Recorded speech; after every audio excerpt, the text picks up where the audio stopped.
Hello friends, welcome to Samna classes. Friends, आज की इस वीडियो के अंदर हम डिस्कस करने वाले हैं चैप्टर 3 के इंपॉर्टेंट एमसीक्यूज़ इंग्लिश मीडियम के। ठीक है, इससे पहले की वीडियो में हमने चैप्टर 1 और चैप्टर 2 के इंग्लिश मीडियम के जो एमसीक्यूज़ थे उनको डिस्कस किया, और हिंदी मीडियम वाले जो एमसीक्यूज़ हैं उनके भी मैंने चैप्टर 3 तक इंपॉर्टेंट एमसीक्यूज़ की वीडियोज़ अपलोड कर दी हैं। तो अगर आप लोग हिंदी मीडियम के स्टूडेंट हैं तो आप लोग उन वीडियोस को देख सकते हैं। उनका लिंक मैं नीचे डिस्क्रिप्शन बॉक्स में दे दूँगी, और इसके चैप्टर 1 और चैप्टर 2 के इंग्लिश मीडियम की वीडियोस का लिंक भी मैं नीचे डिस्क्रिप्शन बॉक्स में दे दूँगी, तो आप लोग वहाँ से उन्हें क्लिक करके देख लीजिएगा। चलिए स्टार्ट करते हैं अपने चैप्टर 3 से। इस चैप्टर का नाम है आपका आयरन एज, और इसे हिंदी में बोला जाता है लौह युग। ठीक है, पहला क्वेश्चन है आपका यहाँ पे, how long was the iron age? लौह युग काल कब से कब तक था? तो इसका आंसर है आपका, जो लौह युग काल की जो शुरुआत हुई थी, मतलब आयरन एज की जो बिगनिंग हुई थी, वो कब हुई थी? In the period of 1500 BC, 1500 वर्ष ईसा पूर्व। और जो इसका अंत हुआ था आयरन एज का, वो हुआ था आपका टू अबाउट 400 BC, मतलब 400 वर्ष ईसा पूर्व। ठीक है, तो ये इसका आंसर है। एंड सेकंड नंबर का क्वेश्चन देख लेते हैं। क्वेश्चन नंबर सेकंड पे यहाँ पे आपसे बोला गया है, iron age is related to which metal? लौह युग किस धातु के खोज से संबंधित है? तो इसका आंसर हो जाएगा आपका आयरन। ठीक है, लोहा धातु।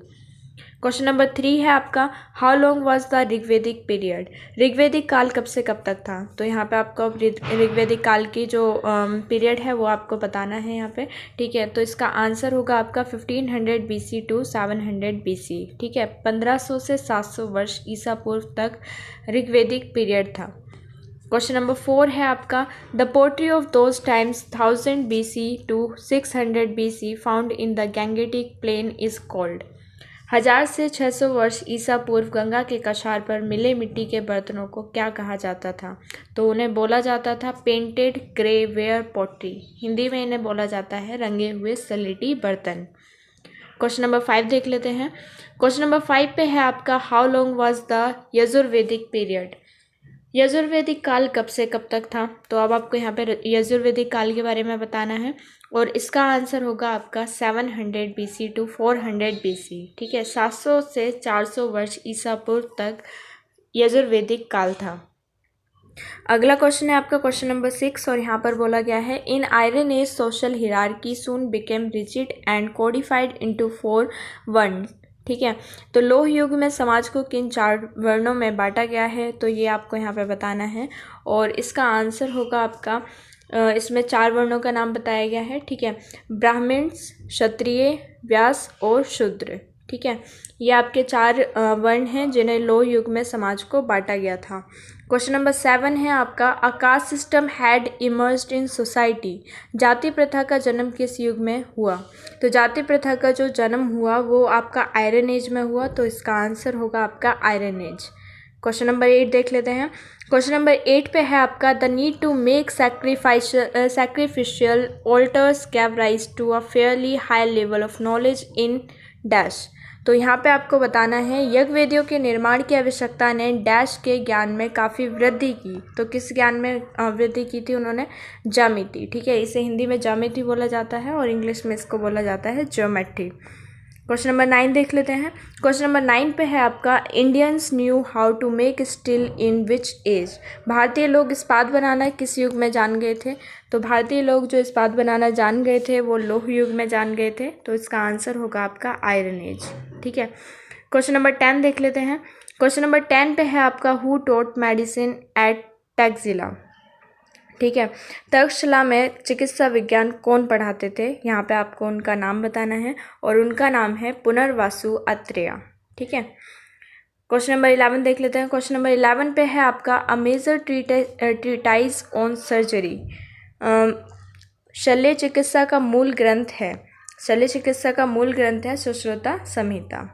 ये वाला जो क्वेश्चन है ये आपका काफ़ी ज़्यादा इंपॉर्टेंट क्वेश्चन है, और इससे अभी आपके 23 सितंबर को जो पेपर आपका कंडक्ट कराया गया था 2020 में, इसमें आपसे पूछा भी गया था ये वाला क्वेश्चन।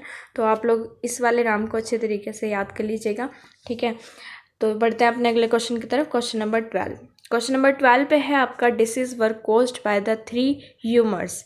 अब लौह युग में ऐसा माना जाता था कि रोग जो होते हैं सिर्फ 3 दोषों के कारण होते हैं, और उन दोषों का नाम आपको यहाँ पे बताना है। ठीक है, उन 3 ह्यूमर्स का नाम आपको बताना है। तो पहला है आपका विंड, सेकंड बाइल और थर्ड है आपका फ्लेम। ठीक है, ये 3 आपके ह्यूमर्स हैं जिनके कारण डिसीज़ पनपती हैं, मतलब रोग पनपते हैं, ऐसा लोह युग में माना जाता था। तो फ्रेंड्स, ये वाले जो क्वेश्चंस हैं ये आपके काफ़ी ज़्यादा इंपॉर्टेंट क्वेश्चंस हैं और इन्हें आपको अच्छी तरीके से प्रैक्टिस करनी है अगर आप अपने एग्ज़ाम में बेटर मार्क्स स्कोर करना चाहते हैं तो। और अगर आप लोगों को इन वाले क्वेश्चंस की PDF चाहिए तो आप लोग मुझे कमेंट करके बता सकते हैं, या फिर आपका इस वीडियो से रिलेटेड कोई डाउट है या फिर कोई सजेशन है तो आप लोग मुझे उसके लिए भी कमेंट कर सकते हैं। मैं जल्द से जल्द रिप्लाई करने की कोशिश करूँगी। और फ्रेंड्स, आप लोगों से रिक्वेस्ट है कि आप लोग इस चैनल को सपोर्ट कीजिए। और इन MCQs को प्रिपेयर करने में बहुत ज़्यादा मेहनत लगती है, इन्हें इंग्लिश और हिंदी में दोनों में ही कन्वर्ट करने में, तो आप लोग इस चैनल को सपोर्ट कीजिएगा। इन वीडियोस को ज़्यादा से ज़्यादा अपने फ्रेंड्स के साथ शेयर कीजिए ताकि और भी स्टूडेंट की हेल्प हो सके। और जितने ज़्यादा इन पर व्यूज़ आएंगे उतनी ही जल्दी मैं इस वाले कोर्स को कंप्लीट कराने की कोशिश करूँगी। तो आप लोग इस चैनल को ज़रूर सपोर्ट कीजिएगा और चैनल को सब्सक्राइब कर लीजिएगा ताकि जब भी मैं इसके नेक्स्ट पार्ट की वीडियो अपलोड करूं तो आपको उसकी वीडियो की नोटिफिकेशन बिल्कुल करेक्ट टाइम पर मिल जाए। चलिए आगे के क्वेश्चंस देखते हैं।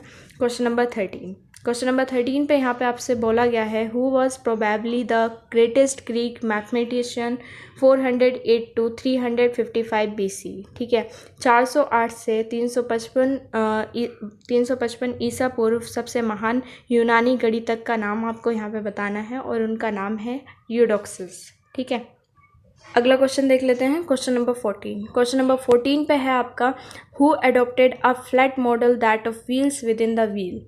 किसने एक चपटे मॉडल को अपनाया था, ये पहिए के अंदर पहियों का मॉडल था। तो उनका नाम आपको यहाँ पे बताना है और उनका नाम है हिप्पार्कस ने इस फ्लैट मॉडल को अपनाया था, एक चपटे मॉडल को अपनाया था और ये एक हमारे सोलर सिस्टम का मॉडल था जिसमें कि पहिए के अंदर पहियों का ये मॉडल माना जाता था। ठीक है, तो अगला क्वेश्चन देख लेते हैं। क्वेश्चन नंबर 15 पे है आपका, who adopted this model in which the earth was at the centre and rest of the planets the sun and the stars revolve around it. ये मॉडल किसने तैयार किया था जिसमें पृथ्वी केंद्र में स्थित थी और सूर्य, चंद्रमा तथा अन्य ग्रह उसके इर्द गिर्द चक्कर लगाते थे। तो ये जो मॉडल था ये सोलर सिस्टम का, ये टॉलमी का मॉडल था। ठीक है, 168 AD में इन्होंने ये मॉडल तैयार किया था। ठीक है, सन 90 से 168 ईस्वी में। क्वेश्चन नंबर 16 है आपका यहाँ पे, this civilisation was spread far and wide in the Gangetic plain of India. सभ्यता जो गंगा के मैदानों में दूर दूर तक फैली थी, यहाँ पे आपको उसका नाम बताना है और वो है आपका आयरन एज। ठीक है, क्वेश्चन नंबर 17 है, कमोडिटी प्रोडक्शन हैड स्टार्टेड। वस्तुओं का व्यावसायिक तौर पर उत्पादन आरंभ किस युग में हुआ। तो आंसर है इसका आयरन एज। क्वेश्चन नंबर 11 है आपका, science of planets, stars and other heavenly bodies. अंतरिक्ष से संबंधित विज्ञान को क्या कहते हैं। तो उसको बोला जाता है खगोल विज्ञान और इंग्लिश में इसे बोला जाता है एस्ट्रोनॉमी। ठीक है, तो फ्रेंड्स ये थे आपके इम्पॉर्टेंट 18 MCQs चैप्टर 3 के और ये आपके काफ़ी ज़्यादा इम्पॉर्टेंट MCQs हैं आपके आने वाले एग्ज़ाम के लिए। आई होप कि आप लोगों को ये समझ में आए होंगे। मैंने हर एक क्वेश्चन की यहाँ पे हिंदी बताई है ताकि आप लोगों को समझ में आ सके और अगर आप हिंदी मीडियम के स्टूडेंट हैं तो भी आप इन्हें समझ सकते हैं। अदरवाइज़ हिंदी मीडियम की अलग से मैंने वीडियोज़ अपलोड कर रखी हैं जिनका लिंक नीचे डिस्क्रिप्शन बॉक्स में है, तो आप लोग उन्हें वहाँ से भी देख सकते हैं। तो फ्रेंड्स, अगर ये वीडियो आपको पसंद आई हो तो इसे लाइक कर दीजिएगा और फ्रेंड्स के साथ ज़रूर शेयर कीजिएगा और मुझे कमेंट कर ज़रूर बताइएगा कि आप लोगों को ये वीडियो कैसी लगी। Thank you for watching this video.